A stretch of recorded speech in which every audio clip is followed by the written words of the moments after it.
2 spoon அளவுக்கு எண்ணெய் சேர்த்துக்கோங்க.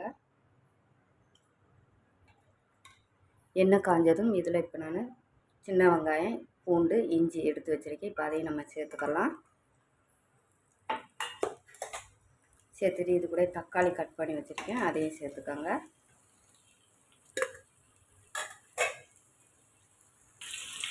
சேர்த்துட்டு இப்போ 2 நிமிஷம் நல்லா வதக்கி எடுத்துக்கோங்க.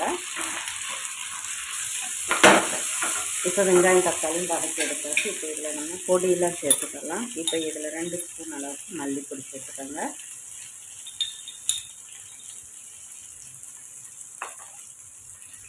சாம்பார் பொடி 2 ஸ்பூன், காரத்துக்கு 1/2 ஸ்பூன் மிளகாத்தூள், 1/4 டீஸ்பூன் அளவுக்கு மஞ்சள் தூள் சேர்த்துட்டு இப்போ ஸ்டவ் ஆஃப் பண்ணிவிட்டு அந்த சூட்டிலே நீங்கள் வதக்கி எடுத்துக்கோங்க. இதை நல்லா ஆற விட்டுட்டு இப்போ நம்ம மசாலா அரைச்சி எடுத்துக்கலாம். இப்போ மசாலாவை நம்ம அரைச்சி எடுத்துக்கலாம். நல்லாவே ஆறிடுச்சு. நல்லா ஃபைன் பேஸ்ட்டாக அரைச்சி எடுத்துக்கோங்க.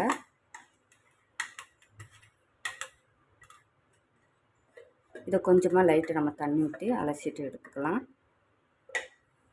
இப்போ மசாலாவுமே நம்ம அரைச்சி எடுத்தாச்சு. இதில் கொஞ்சமாக எண்ணெய் சேர்த்துக்கோங்க. இது எண்ணெய் காஞ்சதுமே நமக்கு இப்போ குச்சி கருவாடு எடுத்து நான் கழுவி எடுத்து வச்சுருக்கேன். இதை கொஞ்சமாக லைட்டாக நம்ம எண்ணெயில் ஃப்ரை பண்ணி எடுத்துக்கலாம். இது அப்படியே கூட நம்ம ஸ்ட்ரைட்டாக நம்ம குழம்புல போடலாம். ஆனால் கரைஞ்சி போயிடும், ரொம்ப சாஃப்டாகிடும். இப்போ இந்த மாதிரி நீங்கள் எண்ணெயில் கொஞ்சம் ஃப்ரை பண்ணி போடும்போது கொஞ்சம் முழுசாக கிடக்கும். நெத்திலி மீனை எடுத்து சாப்பிட்றதுக்கு நமக்கு பீஸாக கிடைக்கும். அதுக்காக லைட்டாக ஃப்ரை பண்ணிக்கிறது. இப்போ இதை நம்ம எடுத்துக்கலாம். ரொம்ப முருகலை நமக்கு ஃப்ரை பண்ண வேண்டாம், பின்ன ரொம்ப ஹார்டாகிடும். ஓரளவுக்கு நமக்கு ஃப்ரை பண்ணி எடுத்தால் போதும். இப்போ இதை நம்ம எடுத்துக்கலாம். ரொம்ப முருகலாக ஃப்ரை பண்ணிட்டீங்களாங்க உங்களுக்கு கடுக்குங்க.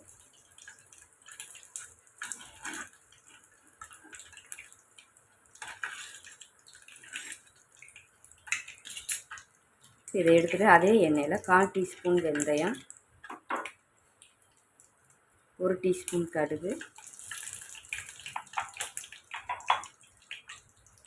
வெந்தயம் பொரிஞ்சதும் இப்போ நம்ம ஒரு 5-6 பல் பொடி பூண்டுனால உரிச்சு எடுத்துருக்கேன், அதையே சேர்த்துக்கலாம்.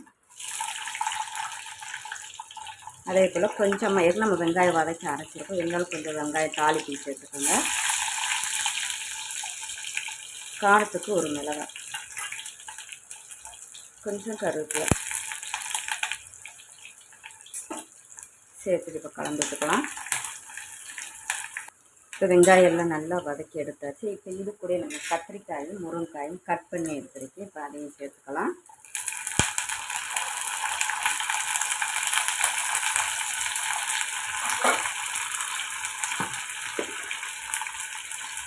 கத்திரிக்காய் முருங்கைக்காய் தேவையான அளவுக்கு உப்பு சேர்த்து ஒரு 2 நிமிஷம் வதக்கி எடுத்துக்கோங்க.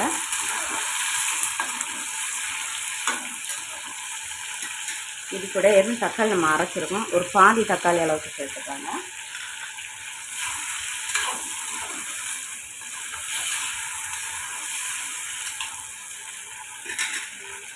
ரெண்டு நிமிஷம் மூடி போட்டு அந்த வேர்வை தண்ணியில் வதக்கிட்டு பின்ன ஓப்பனில் வச்சுட்டு நம்ம வதக்கி எடுத்துக்கலாம். இப்போ நம்ம ஓப்பன் பண்ணிக்கலாம். பார்த்தாலே தெரியும் நமக்கு கத்திரிக்காய் முருங்கைக்காயெல்லாம் நல்லாவே நமக்கு வதக்கி எடுத்தாச்சு. இதில் நம்ம மசாலா அரைச்சோம் பார்த்திங்கன்னா அதையும் நம்ம சேர்த்துக்கலாம். இப்போ இதிலே நான் புளி கரைசலோடையே நம்ம தேங்காய் அரைச்சதையும் நம்ம மசாலா வதக்கினதையும் நம்ம புளி கரைசல் எல்லாம் தண்ணி சேர்த்து கலந்து எடுத்துருக்கேன். இப்போ அதையும் அப்படியே சேர்த்துக்கோங்க. கொஞ்சமாக பாத்திரங்க தண்ணியும் சேர்த்துக்கோங்க. இப்போ கலந்து விட்டுக்கலாம். நமக்கு எவ்வளோ குழம்பு தேவையோ அவ்வளோ தக்கன நீங்கள் எடுத்துக்கோங்க. கொஞ்சம் தண்ணியாக வச்சாலுமே இந்த குழம்பு நல்லாயிருக்கும், ஓரளவுக்கு நெய்த்தியாக வச்சாலும் நல்லாயிருக்கும். இந்த குழம்பு எப்படி வச்சாலுமே நமக்கு இந்த மொச்சக்கட்டை கருவாட்டு குழம்பு நல்லாயிருக்கும். பழசானாலுமே 2 நாள் ஆனாலுமே நல்லாயிருக்குங்க. 2 நிமிஷம் நம்ம ஹை ஃப்ளேமில் வச்சுட்டு கொதிக்க விட்டு எடுத்துக்கோங்க. இப்போ நல்லாவே நமக்கு கொதிக்கிறது. காய் கொஞ்சம் வதக்கிடுவோம். இதுலேயே இப்போ நம்ம கொஞ்சம் காய் வந்திருக்குங்க. இப்போ நம்ம பயிரை சேர்த்துக்கலாம். இப்போ இதில் நான் மொச்சப்பயிர் எடுத்து நல்லா காஞ்ச பயிர்னால 8 மணி நேரமாக ஊற போட்டு நல்லா 5-6 விசில் விட்டு வேக விட்டு எடுத்துருக்கேன். இப்போ அதையும் நம்ம சேர்த்துக்கலாம். இது கூட நம்ம கருவாடு ஃப்ரை பண்ணோம் பார்த்திங்களா, அதையும் சேர்த்துக்கோங்க. சேர்த்துட்டு இப்போ கலந்து விட்டுக்கலாம். பழைய சோறுலாம் ஊற்றி சாப்பிட்றப்போ அவ்வளோ அருமையாக அட்டகாசமாக இருக்கும். வெஞ்சனமே வேண்டாம் சைடிஷ். இப்போ இது நமக்கு மசாலா எல்லாம் கூட்டியாச்சு. காய் வேகும்போது உப்பு சேர்த்துருக்கோம். இப்போ குழம்புக்கு தேவையான அளவுக்கு உப்பு சேர்த்துக்கலாம். சேர்த்துட்டு 2 நிமிஷம் ஹை ஃப்ளேமில் 2 நிமிஷத்துலேயும் சிம்மில் போட்டு எடுத்தால் அருமையான மொச்சப்பயிறு கருவாட்டு குழம்பு ரெடி ஆகிடுங்க. இப்போ நம்ம 2 நிமிஷம் ஆயிடுச்சுங்க. அருமையாக நம்ம சிம்மில் போட்டு எடுத்தோம். பார்த்தீங்களா, அருமையான குழம்பு ரெடி ஆகிடுச்சுங்க. சாதமும் இப்போ நான் வடிச்சிட்டேன். அருமையாக இன்றைக்கி நம்ம புளிக்குழம்பு ரெசிபி தான் நம்ம பார்த்துருக்கோம். நல்லா காஞ்ச மொச்சப்பயிறு போட்டு நல்லா பச்சை கிடைச்சாலுமே நீங்கள் வைக்கலாங்க, ஃப்ரெஷ்ஷாக கிடைச்சாலும். இந்த மாதிரி அருமையான மொச்சப்பயிறு குச்சி கருவாடு போட்டு கருவாட்டு குழம்பு பார்த்துருக்கோங்க. ரொம்ப டேஸ்ட்டு அருமையாக இருக்கும். இதுக்கு சைடிஷே வேண்டாம், இது ஒரு குழம்பே போதும். வேணால் நீங்கள் விருப்பப்பட்ட ஆம்லேட்டு முட்டை வேக வச்சு கூட நீங்கள் சைடிட்டாக வச்சுக்கலாம். ரொம்ப நான்வெஜ் விரும்புகிறதா இது மாதிரி ரெசிபிஸ்லாம் பார்க்கணும்னா டேவிஸ் கிச்சனை சப்ஸ்கிரைப் பண்ணுங்கள், சப்போர்ட் பண்ணுங்கள். தேங்க்யூ.